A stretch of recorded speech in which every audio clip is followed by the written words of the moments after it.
माझ्या प्रिय देशबांधवांनो, आज आपल्या भारत देशावर कठीण परिस्थिती उभी आहे।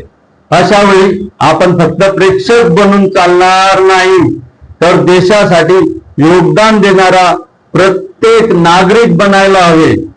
मी किशोर मधुकर झोपे आज मनापासून प्रतिज्ञा करतो की पुढील 1 वर्ष मी पेट्रोल डिझेलचा अनावश्यक वापर टाळेन, साधेपणाने जीवन जगेन, आरोग्यदायी आहार घेईन आणि देश हितासाठी माझा छोटासा सहभाग देईल।